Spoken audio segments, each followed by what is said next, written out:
Get ready to reimagine the future of humanity and unlock your true potential.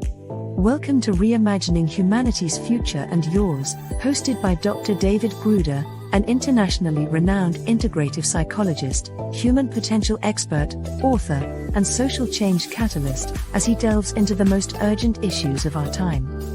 With the world facing unprecedented challenges and social and political divides growing deeper, it's time to take action.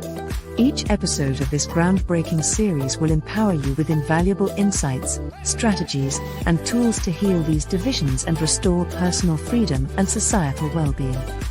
Whether you're a concerned citizen, a courageous leader, an influential figure, or an ambitious entrepreneur, Reimagining Humanity's Future and Yours will guide you on a transformative journey.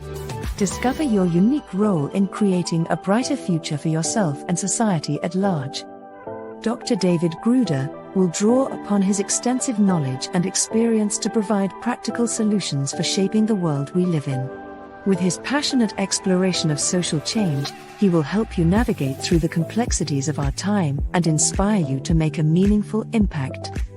So, prepare yourself for an eye-opening experience as we delve deep into the heart of the matter. Reimagining Humanity's Future and Yours will challenge your perspectives, ignite your imagination, and equip you with the tools you need to reimagine and redefine the world around you. The time to transform our future is now. Join us on this incredible journey and enter a new era of possibility. For more information on Dr. David Gruder and the Reimagining Humanity's Future and Yours, visit www.rhfy.ca. Welcome to Reimagining Humanity's Future and Yours, where together, we create a brighter tomorrow. Now, here is the host of Reimagining Humanity's Future and Yours, Dr. David Gruder.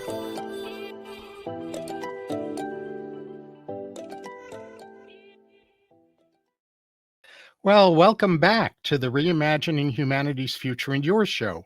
I'm your host, Dr. David Gruder, and the title of this episode is Reimagining the Future of Consciousness, Getting Free from the Matrix and Living Your Essence. The biggest revolution unfolding today is the trend toward transcendent consciousness.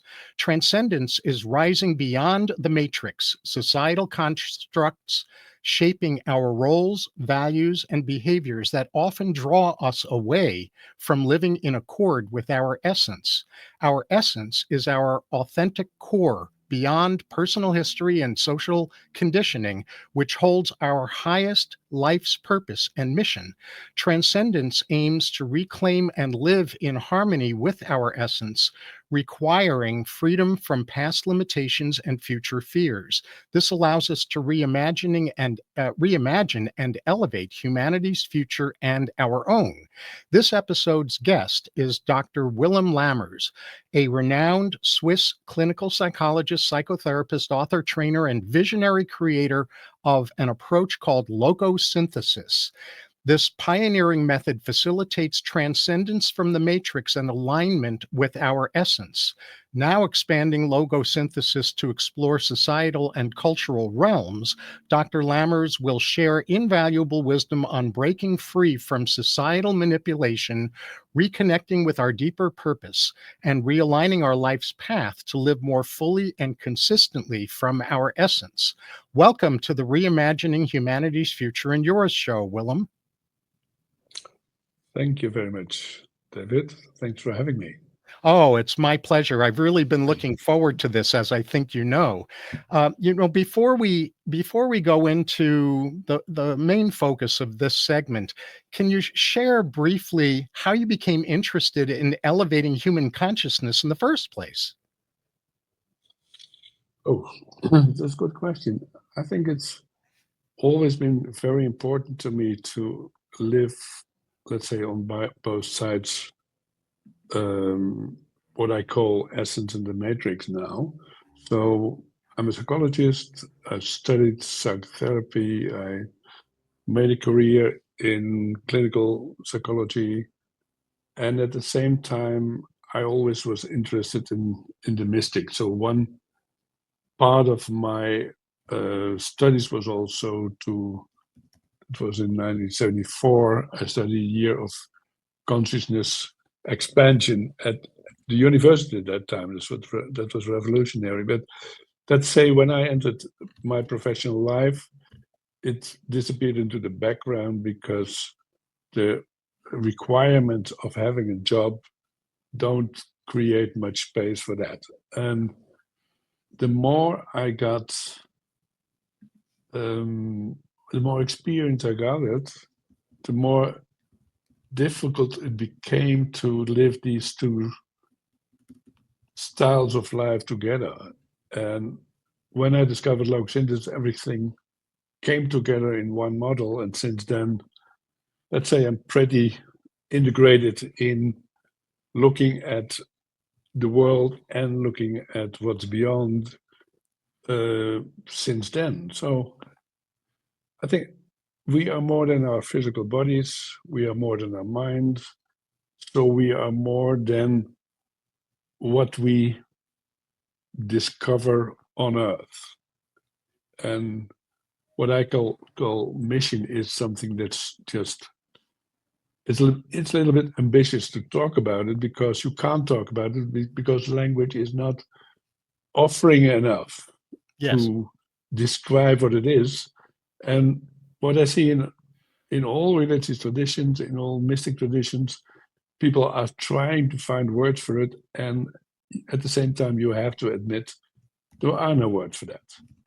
And to bridge, let's say, that awareness that there is something bigger with living in this world, which I call the matrix, because it's a model which is organized according to certain rules and codes.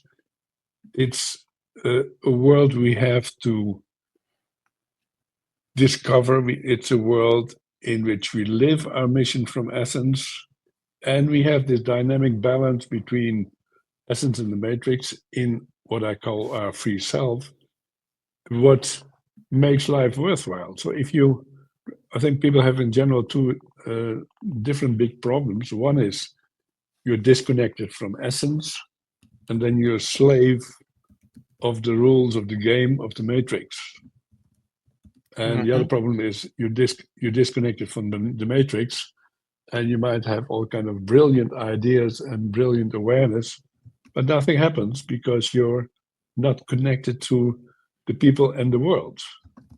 So a free self is moving back and forth between reconnecting with essence, get your energy from there, enter the matrix, and do what you're here for.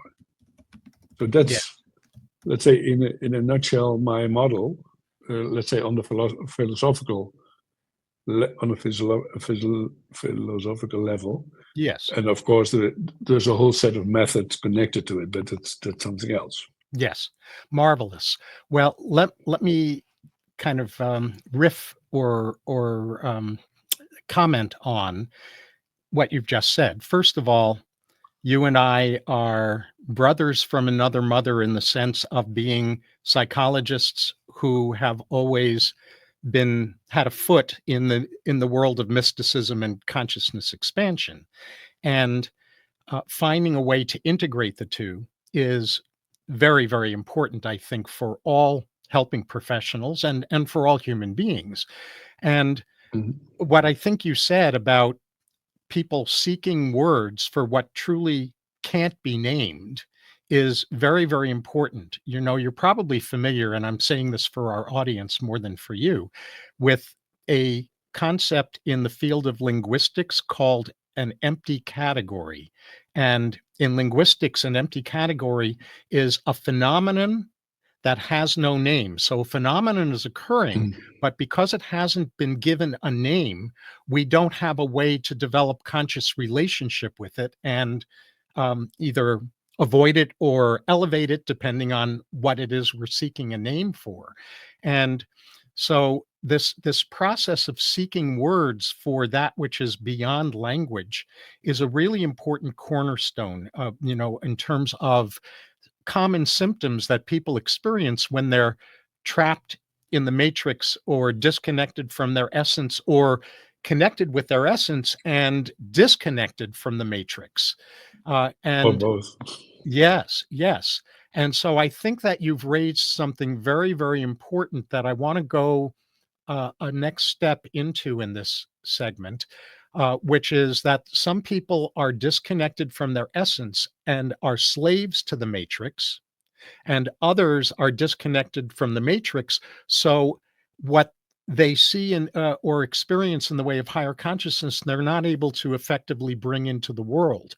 What symptoms have you seen of people who have that split, who are either over focused on essence or over focused on the matrix? What symptoms do they describe that they experience that cause them pain or struggle that would cause them to want to learn more about what we're going to be covering in this episode?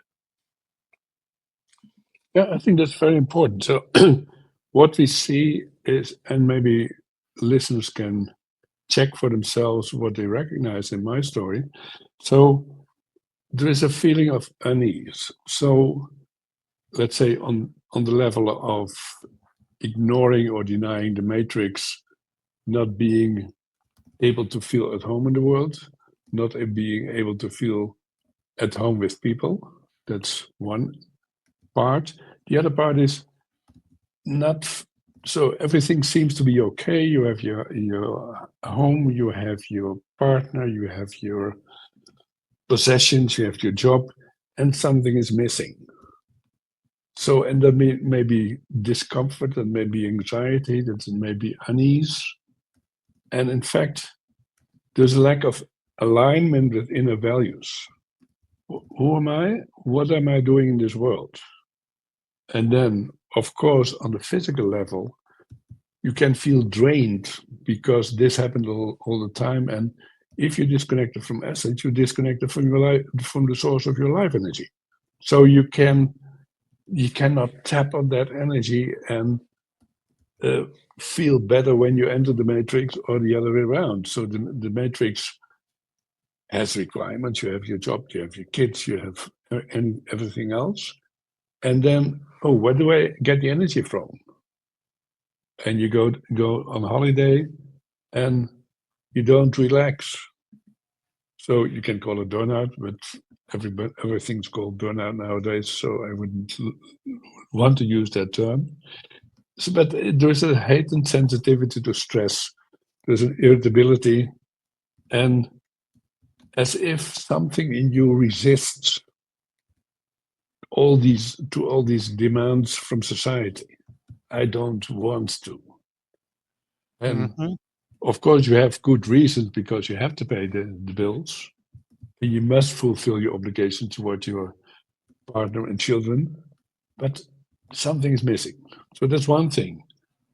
And on the cognitive level, you see that you're Very briefly, doubting. I've got to wrap up this segment in a Okay, moment. So, okay. can you say the next thing very, very shortly, very briefly?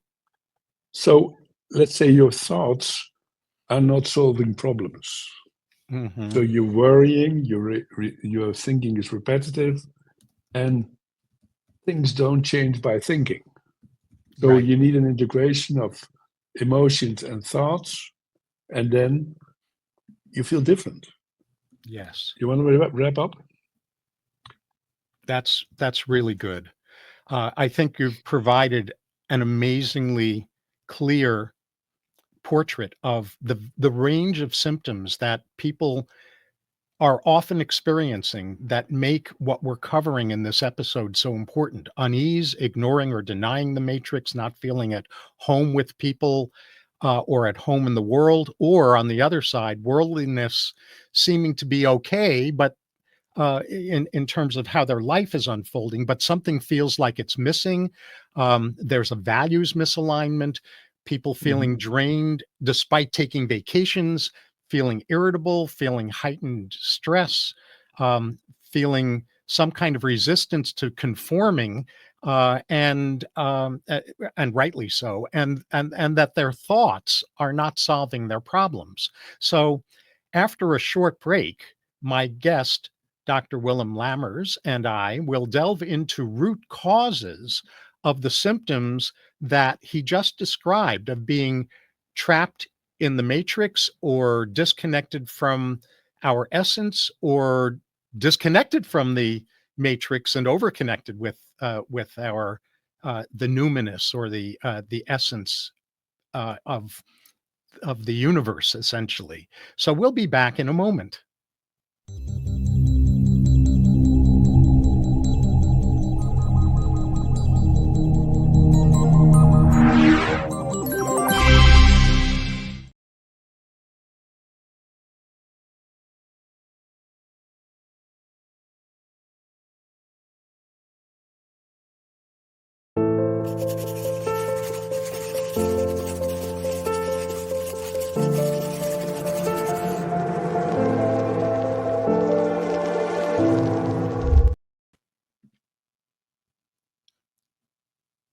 Well, welcome back. Before the break, my visionary guest, Dr. Willem Lammers, did a beautiful job of describing some of the common symptoms that people have when they're caught in the matrix and disconnected from their essence, or when they are more connected with the numinous and the spiritual and the beyond the matrix consciousness and not well connected with the matrix. So, as I already mentioned, in this segment, we're going to peek beneath the surface to unpack the root causes of the symptoms that Willem just described in the last segment. So, Willem, what do you see as the biggest root causes of these kinds of symptoms that people get trapped in? Yeah, I'm looking at people in the world from an energy perspective. And in fact, you can say a few things about energy. So everything is energy on different levels, frequencies, vibrations. The energy belongs to you or it doesn't. The energy is in flow or it's frozen. And last part we will come back to later. So if we bind energy in the past, that means we don't have our energy at our disposal for our mission in the world at this moment. So what happens is people are traumatized, people have had adverse childhood experiences, and they bind energy in those events to make them to make life predictable in coping with new challenges. So something happens, it hurts us. Okay, I expect that life will hurt me in the future, so I freeze my energy in coping with all kind of different events, and that's the past. The other part is that we stop exploring and assume that the world offers patterns we have to accept. So the world is like this, men are like this, women are like this, and the world is organized according to certain rules. And if you believe that, and you live in these days, then the matrix is shaken. Something is happening. Let's say if you compare the world 30 years ago and now, things are much less predictable. We had a Cold War. Cold War is over.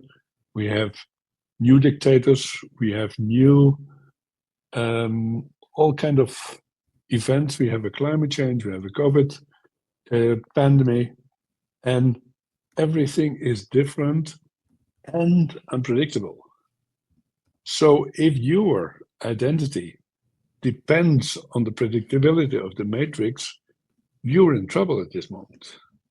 So we have let's say, if your energy bound in beliefs is one issue, the world has to be like this, and it isn't. If your energy is bound in the past and you cannot react to current new challenges, you're in trouble. If you have fantasies about the future, that everything will go down the drain or whatever, that's also a cause of distress.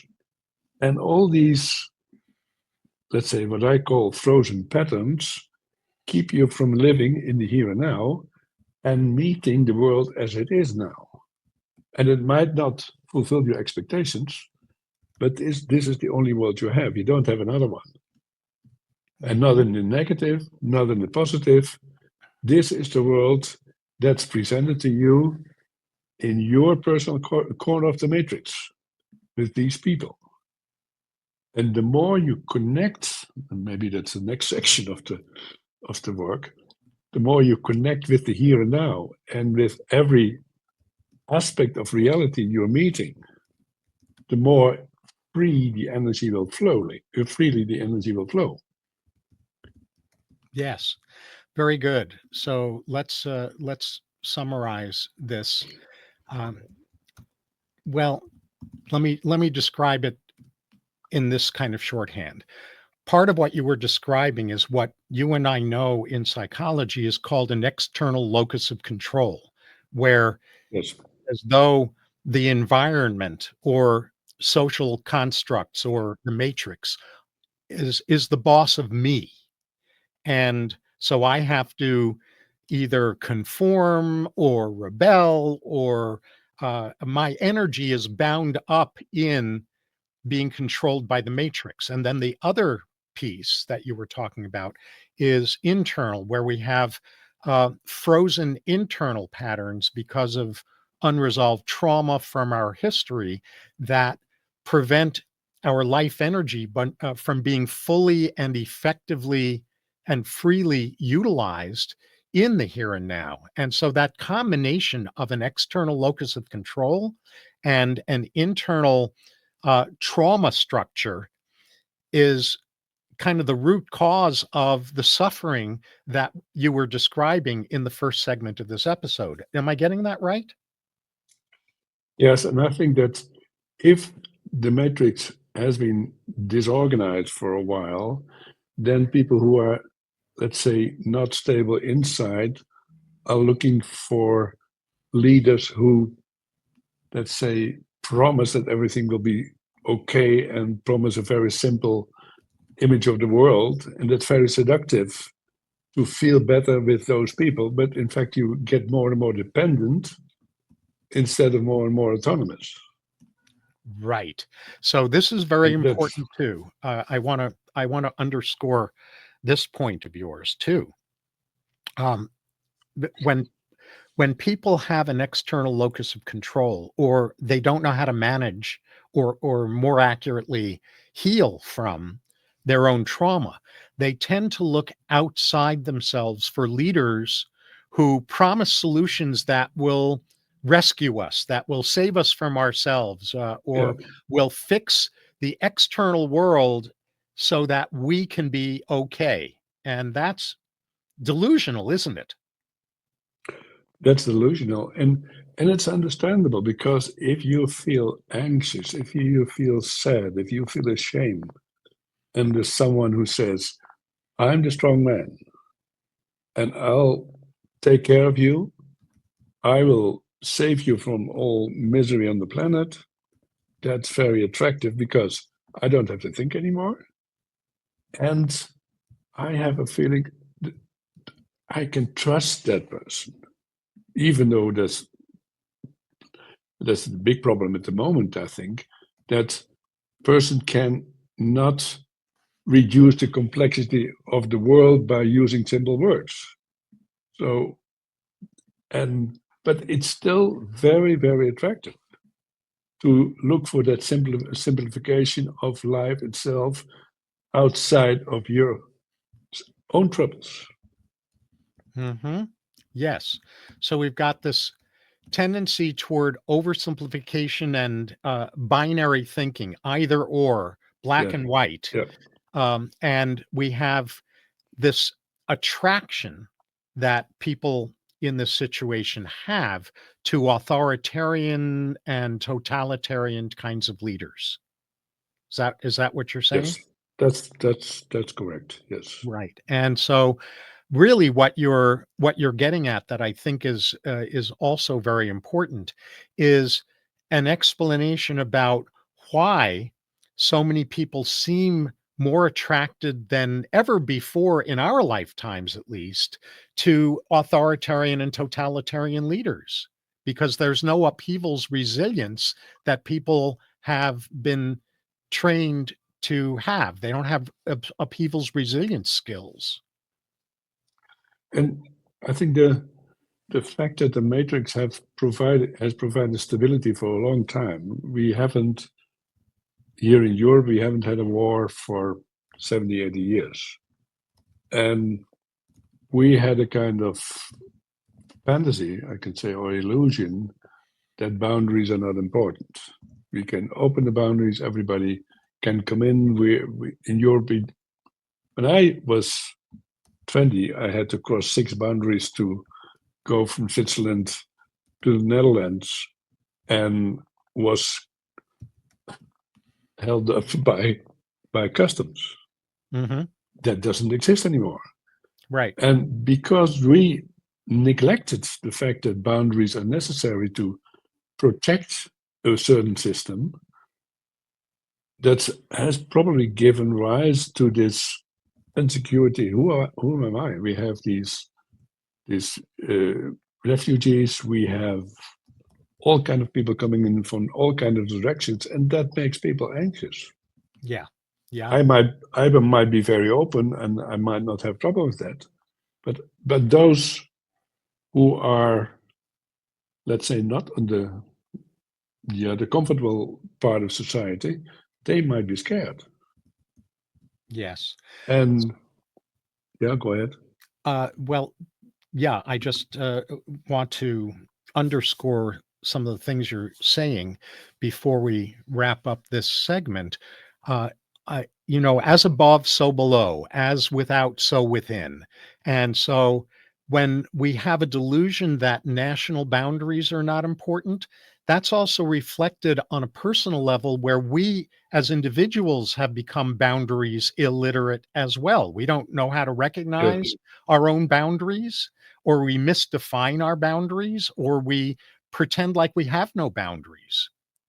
And so I think that's a really important point. And I think also at the core of all of what you're saying about root causes in this segment is disconnection from source, or from higher Yes, consciousness, essence, or whatever yeah, term one wants to use yeah, for that, yeah, or disconnection from the world and from people. yeah. So disconnection in either direction, and of course, also disconnection from ourselves, from our essence. These are the root causes of the symptoms that you were describing in the first segment of this episode. You agree? Yes, yeah, agree. Mm. Yes.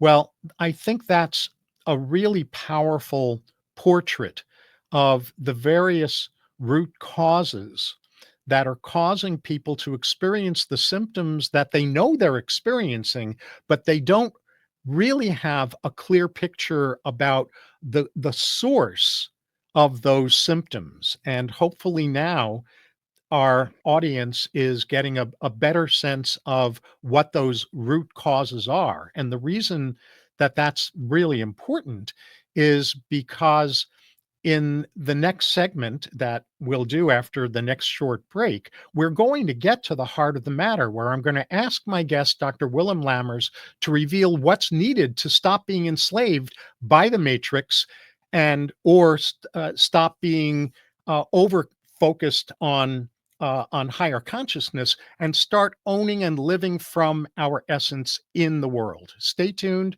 We'll be back momentarily.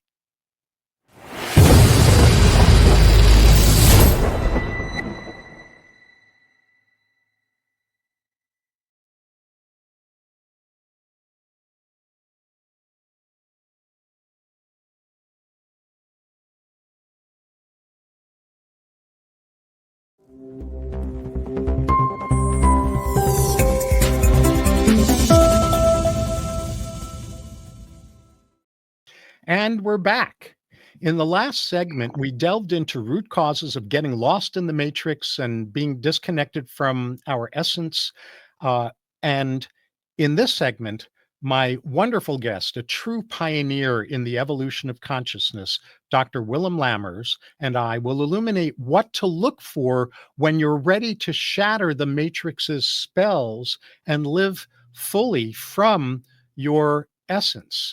So, We'll get into your approach in the final segment of this episode, but in this segment, let's just look more generically at informing our audience about what key ingredients people should look for when they want to declare independence from the matrix and want to embody their essence in the world. What are the key ingredients people should look for, Willem? I think it's first the sorry, it's first the awareness that we are more than our body. We are more than our minds, which are, it might be rational or emotional, whatever. We are immortal beings. And let's say every religion has declared that that's true in one form or another, but in our, let's say, current scientific worldview, we are just pieces of matter, well organized in a certain structure and function, and that's it. If you don't realize that you're more than that, your existence will be empty. If you know I am essence, I'm part of something much bigger we can't even talk about or think about, and I'm here on this planet with a mission. I'm here to do something, to be something, to teach, to dance, to create art. I'm here for a reason. If you don't know that you are here for a reason, you're in trouble. On the other side, if you know that you're here for a reason and you don't do anything about it, you're in trouble too, because you will feel misunderstood, you will feel rejected, people don't understand me, my frequency is too high. Okay.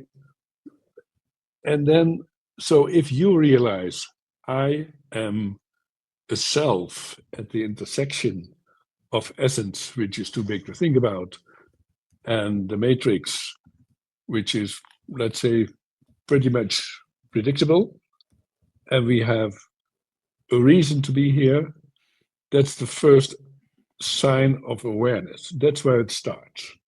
And for me, we talked about this in the beginning, let's say the essence part has been separated from the matrix part for a long time, and it came together in my way of thinking about the world.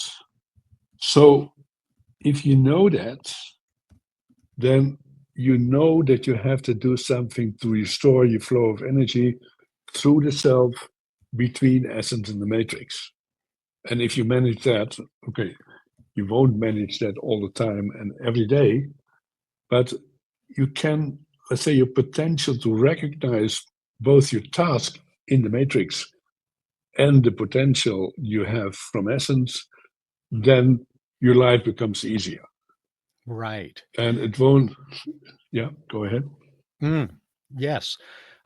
You're saying such juicy things that I want to make sure that our audience can fully absorb the wisdom that you're sharing right now. So I'm going to try to paraphrase what you've just said.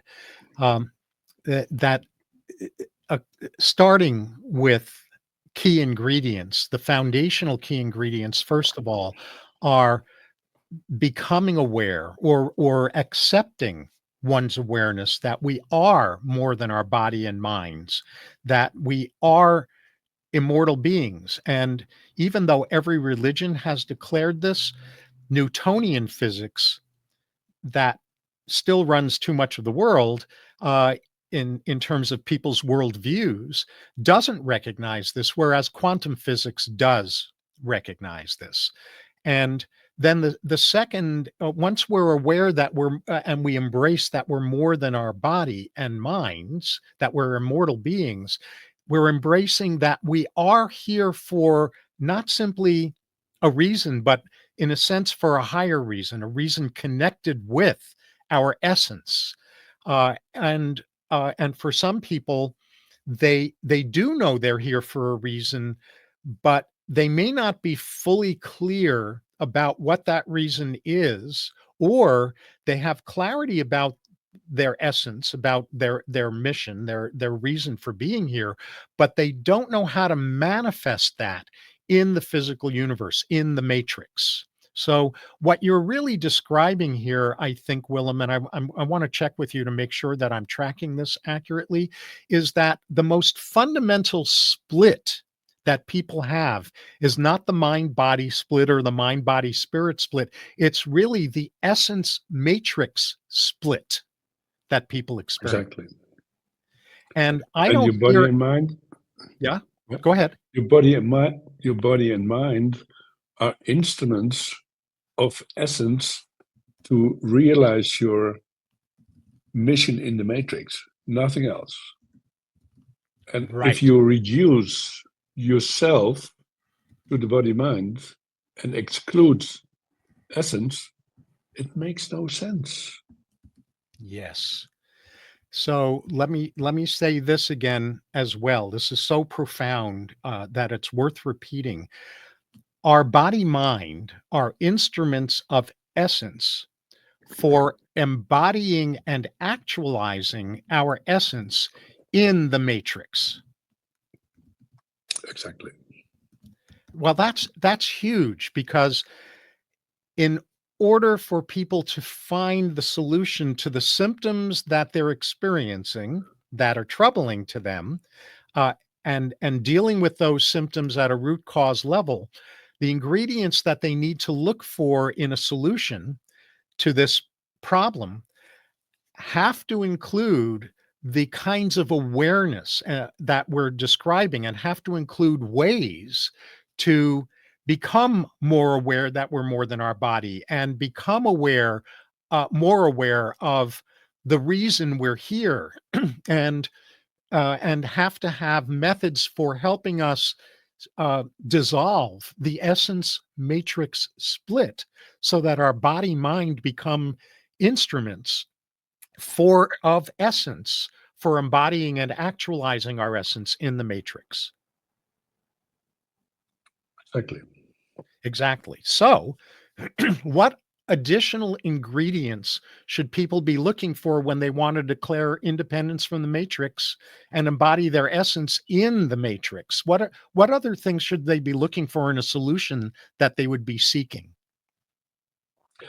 I think it's important that if you look for a solution outside of yourself, that you look for systems or approaches that recognize essence, self, and the matrix. And you find those in energy psychology, of course, because that starts from this energy viewpoint on different frequencies. You find it in meditation. You find it in all kind of schools that distinguish your existence from, let's say, this outside world. Yeah, the in Hindu tradition it's called Maya. It's just a projection. Right. Maya, And for of those course, who don't know that word, is yeah, illusion. yeah.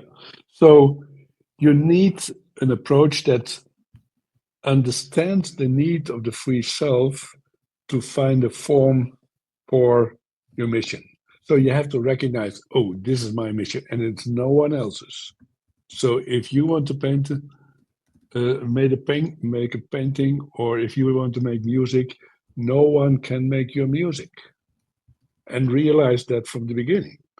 So you are unique, and you have to function or to find a way to live that uniqueness in the matrix. And there are many schools. It started with Gurdjieff in the 30s, or it Yes. might be, let's say, religious traditions. Certain monks have certain rules. If you look like the rules of Saint Benedict, for instance, they have a very exact system how to create a form for the divine in the context of earthly life. So you Saint Benedict says you pray and you work. That's where it is. That's exact. Very precisely formulated. So the praying is reconnect to essence. There you get your life energy. It's activated, it's the source, and then you use it to work. And work in the sense of contributing to the matrix, not for the sake of money or whatever, just for the sake of, let's say the expansion of consciousness of the universe. That's the big thing, of course. Mm-hmm. Yeah.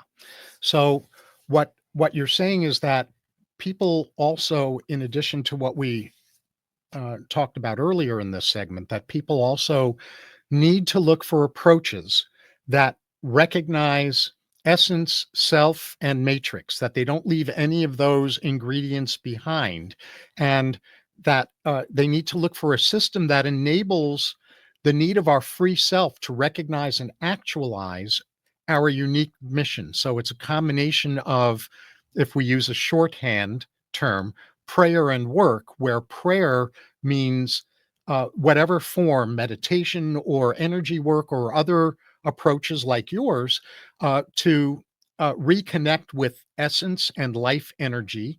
And the work piece is about actualizing our essence in the matrix.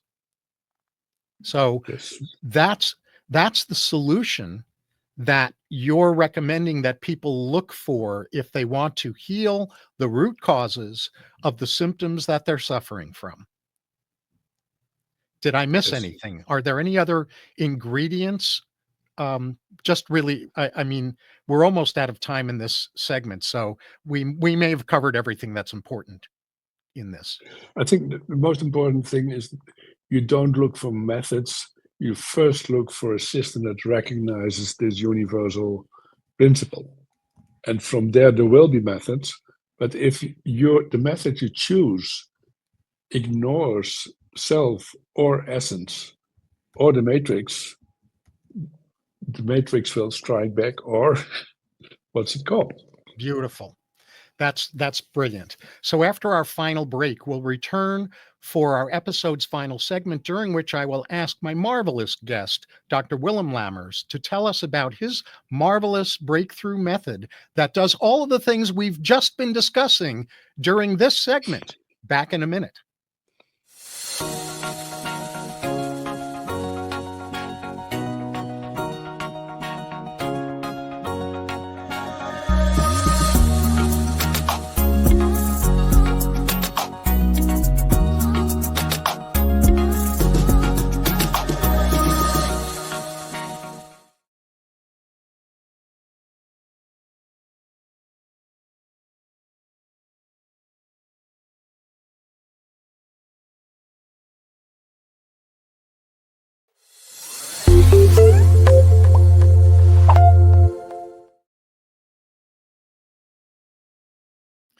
Well, before the break, my visionary Matrix Transcendence Catalyst guest, Dr. Willem Lammers, and I delved into what to look for in resolving the root causes of getting trapped in the matrix, disconnected from our essence, or getting overconnected with our essence and ignoring the matrix, or not being able to navigate the matrix. And in the final segment of this episode, called Reimagining the Future of Consciousness, Getting Free from the Matrix and Living Your Essence, I'll ask Willem to tell us about logosynthesis, which is the method he's developed to accomplish this really crucial life challenge, and what it can do, not just for you, but for humanity as a whole. And I'll then let you know how to learn more about Dr. Lammers and start benefiting from logosynthesis. And after that, both Willem and I will share the big takeaways we hope you've gained from this episode, followed by my closing comments. So, Willem, as you probably know, many people who are devoted to freeing themselves from the matrix are familiar with Dr. Joe Dispenza's research and approaches. And for those in our audience who are not familiar with his work, it primarily focuses on the impact of quantum physics, neuroscience, and epigenetics on personal transformation. And he emphasizes meditation and mental rehearsal techniques to create new neural pathways and change our reality. Your approaches and his seem to focus on the power of the mind and energy in shaping our lives and well-being, and emphasize the importance of self-awareness, self-responsibility, personal transformation, and moving beyond limiting beliefs and past experiences. My question to you is, how does logosynthesis amplify and go beyond Dispenza's work? Is it that logosynthesis works with the interaction of language, mental imagery, and energy systems to dissolve patterns related to past events and future fears that block us from living from essence, or is it more than that? It's more than that. Yes. Not it's not about the mind. The mind is an instrument of your essence and will follow your essence if you connect to essence. And words have very many functions. So you can use words to express emotions. You can use words to define or describe phenomena. You can use words to rationalize and explain what's happening. And then there's something else in words, and that words in themselves have a power to shape reality. And that's not rational, that's not mind, that's a divine characteristic. And if you look at how words are used or described or explained in religion, then you see that Genesis, God said, "Let there be light," and there was light. God didn't make a lot of fuss. He used the words, and the words created. If you look at St. John's chapter 1, in the beginning was the Word, and the Word was with God, and the Word was God. So there is a divine quality of words which allows it to create reality. And of course, if you damn someone, or if you judge someone and you say, drop dead, if you are a voodoo person, you might drop dead in that moment, because the word in itself, without any apparent rational explanation, change reality. And of course, affirmations. So I am a good person. I say it 10 times. That doesn't make me a good person, because you don't resolve the underlying frozen patterns. So what we do is we have designed special sentences which create reality in a new way. And how that works is, first, we have an explanation. So there's a frozen pattern. For instance, there's a memory.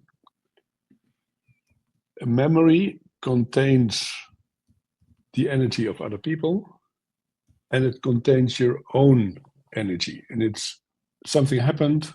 So let's say someone is hurt by another person. That means that there's a frozen part, that people freeze a part of their energy in this event. Someone else hurts the other person, and a part of the energy of the other person is in my energy field. And I retrieve the energy of myself, which is bound in this memory. I remove the energy of the other person from my field, from my system, from my personal space. And then I clear the boundary by those sentences. And that's completely different from affirming an alternative reality. You clear the stuff that is frozen. And a third aspect is you retrieve your energy from the reactions to that event, that person who hurt you. And that is a very powerful strategy to resolve things. And when you start doing it, you notice how many frozen memories you have. I'm 74, I'm still clearing. So I resemble that too. Yeah. So there is always more to do. And let's say the pleasant aspect of a frequency model is that you start at a certain frequency, and if you use Dr. Hawkins' model, it will stop at 700 or 800, and there's a lot to do to reach that level. Yes. So you can step in at any frequency, and you can raise that frequency. And I like that idea. There is no judgment in this. Everybody has his own frequency. Everybody is built to raise that frequency and to clear that field, that unique field. And you can do it with the help of logosynthesis work. Good. And then you reestablish this stability in yourself, and you don't need so much stability from the matrix, and you don't need to, let's say, reconnect to essence all the time so that you forget about your task in the matrix. Yes. And that's a process it started almost 20 years ago, and at the moment it has, let's say, developed to a coherent system, and I'm publishing as much as I can in the time I have. Yes. Yeah. Marvelous. So this is really juicy. Words reinforce or modify consciousness. You know, my mom had a message that she pinned to the refrigerator when I was growing up. These aren't just words, you know. She was a published poet, so she really had an appreciation of the power of words. And logosynthesis uses specially constructed sentences that create reality in a new way by reducing reactivity through retrieving the energy of self and removing the energy of others in situations that interfere with embodying our message, our essence, and that establish stability in our higher self rather than stability that's dependent on the matrix behaving in a particular way. I want to do a quick footnote here because you mentioned Dr. Hawkins. For those who are interested in his frequencies system, you might look at his most well-known book called Power versus Force. So, Willem, I created a page on with multiple links for learning all about logosynthesis and accessing your books. So it's a page that has multiple links on it. And I want our audience to know what that link is so they can access you and your material. That link is thecess.com. That's THECESS for the Center for Enlightened Self-Sovereignty. Thecess.com/logosynthesis, LOGOSYNTHESIS. Thecess.com/logosynthesis. Willem, what's in a single short sentence, what's the big takeaway you want our audience to take away from this episode? I think there is hope. Yes. In the sense that the situation you're in has been designed by your essence to learn, to develop, to practice living in the matrix. This, my experience, I've done a lot of work at the Monroe Institute, and Bob Monroe said, this planet is a predator planet. It's a tough statement, but you have to learn when you live on this planet to cope with challenges, to overcome all the blocks that are presented by the planet. And so the planet is not nice. I got to interrupt you because I needed a single sentence from you. Oh, sorry. Okay. And I love what you're saying, but we're just about out of time. My takeaway on top of what you were just saying, which I totally agree with, is about recognizing the essence matrix split, that this is the foundational split, not the mind body split, the essence matrix split. So remember to check out the page where you can learn about logosynthesis and access Willem's books, thecess.com/logosynthesis. I'm deeply grateful to you, Dr. Willem Lammers, for your dedication to helping humanity break free from being controlled by the matrix and helping each of us live from our essence in the matrix. Thank you so much for all you do and for joining me.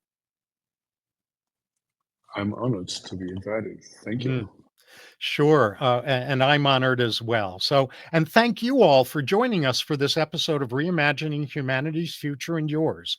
I invite you to explore my main website, drgruder.com, drgruder.com, where you'll find a link to watch or listen to all of this show's episodes, as well as a link to the Center for Enlightened Self-Sovereignty, which is helping to dissolve divisiveness and reunite us all, so that we can usher in the age of what I call spiritual self-sovereignty that serves us all around the world, and much more.